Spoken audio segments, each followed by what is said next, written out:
Assalamualaikum warahmatullahi wabarakatuh.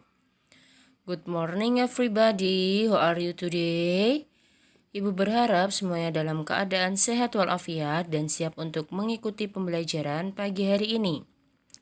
Pada kesempatan hari ini kita akan belajar tema 2, bermain di lingkunganku, subtema 1, bermain di lingkungan rumah. Pembelajaran 5 dan 6.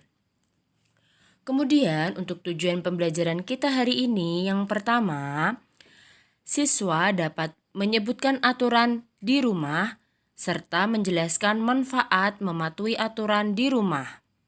Kemudian yang kedua, siswa dapat mengidentifikasi sifat-sifat benda melalui pengamatan serta menceritakan makna kata tentang keragaman benda. Dan yang ketiga, siswa dapat menghitung hasil perkalian angka 1 dan menentukan hasil perkalian dengan penjumlahan. Mari kita awali pembelajaran pagi hari ini dengan membaca basmalah. Bismillahirrahmanirrahim. Selamat menyaksikan video penjelasan dari Ibu. Materi yang pertama yaitu PPKN.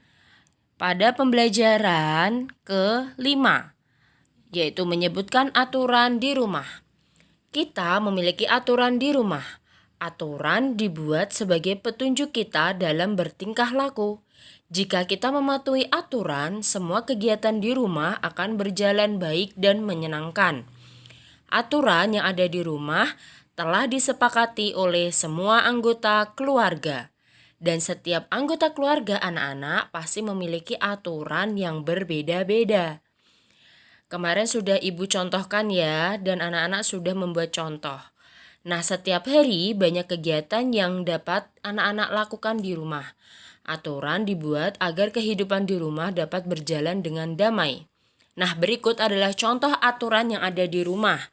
Yang pertama, bermain setelah belajar. Yang kedua, ikut membantu ibu merapikan tempat tidur. Yang ketiga, menonton televisi di luar jam belajar. Yang keempat, menggunakan telepon genggam sesuai keperluan. Nah, itu adalah contoh aturan yang ada di rumah. Mungkin ada yang sama ataupun berbeda dengan yang sudah ibu contohkan. Nah, kita harus tetap mematuhi aturan saat bermain. Salah satunya tidak boleh lupa waktu. Karena lupa waktu membuat kegiatan lain terganggu. Misalnya kita jadi terlambat pulang ke rumah karena tidak tepat waktu. Seperti itu ya nak ya. Selanjutnya, apalagi berdoa sebelum makan merupakan salah satu aturan yang ada di rumah. Nah, ini pasti semuanya sama ya, memiliki aturan yang sama yaitu berdoa sebelum makan. Pada pembelajaran 6 yaitu menjelaskan manfaat mematuhi aturan di rumah. Di setiap rumah pasti ada aturan atau tata tertib yang dibuat. Aturan dibuat agar kegiatan di rumah berjalan lancar. Mematuhi aturan sangat bermanfaat. Anak-anak perhatikan gambar tersebut. Dengan mematuhi aturan di rumah seperti menyapu, maka kamar kita menjadi bersih dan nyaman. Jadi dibiasakan ya untuk membersihkan kamar setelah tidur atau menyapu agar bersih. Nah, kita sudah tahu berbagai aturan di rumah. Kita bisa mencontoh perilaku yang sesuai aturan dan kita menghindari perilaku yang tidak sesuai aturan. Nah, anak-anak bisa ceritakan apa saja aturan yang ada di rumah masing-masing. Oke, sudah paham ya sampai di sini? Selanjutnya kita akan masuk pada materi bahasa Indonesia. Pada pembelajaran yang ke-5 yaitu membahas tentang mengidentifikasi sifat-sifat benda melalui pengamatan. Ada bentuk benda yang dapat berubah dan tidak berubah. Nah, bentuk benda yang dapat berubah itu misalnya air, seperti yang Bu Laras jelaskan kemarin ya nak ya. Ada juga benda yang sifatnya mirip dengan air. Apa contohnya? Minyak, lem, dan tinta. Itu adalah benda yang bisa berubah wujudnya. Kemudian anak-anak, dapat mengetahui keragaman sifat benda dengan melakukan pengamatan. Nah, melalui pengamatan, kamu akan menemukan informasi dari benda yang diamati. Jadi, masih ingat ya kemarin cara mengamati? Selanjutnya, pada pembelajaran ke-6 menjelaskan makna kata tentang keragaman benda. Anak-anak, ayo mengingat kembali cara mengetahui makna sebuah kata. Bacalah teks dengan teliti, temukan kata-kata yang belum dimengerti maknanya, lalu temukan maknanya dalam kamus Bahasa Indonesia.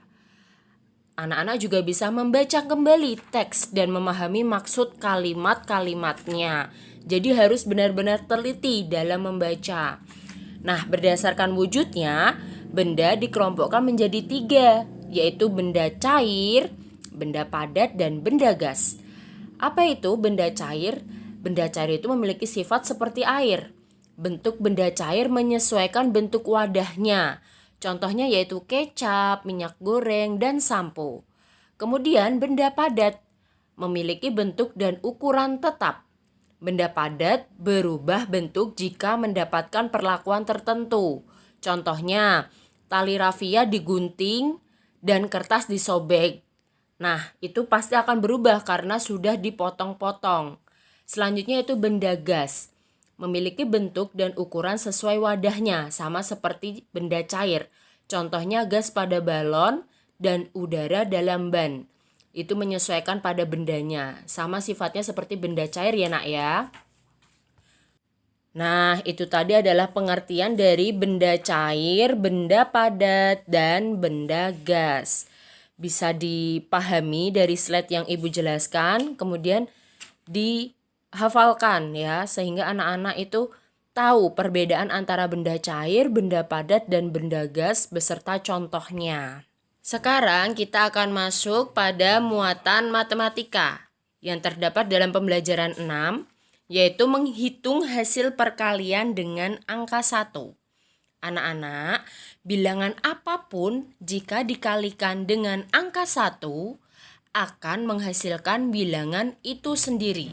Contohnya, 9 dikali 1 sama dengan 9. 20 dikali 1 sama dengan 20. 34 dikali 1 sama dengan 34. 57 dikali 1 sama dengan 57. 300 dikali 1 sama dengan 300. Semua bilangan yang dikali 1 hasilnya bilangan itu sendiri. Kemudian menentukan hasil perkalian dengan penjumlahan. Hasil perkalian didapat dengan penjumlahan berulang seperti yang sudah kita pelajari. Perhatikan contoh perkalian bilangan berikut. 2 dikali 6 yaitu 6 ditambah 6 sama dengan 12. 3 dikali 6 sama dengan 6 ditambah 6 ditambah 6 sama dengan 18. 4 dikali 6 sama dengan 6 ditambah 6 ditambah 6 ditambah 6 sama dengan 24.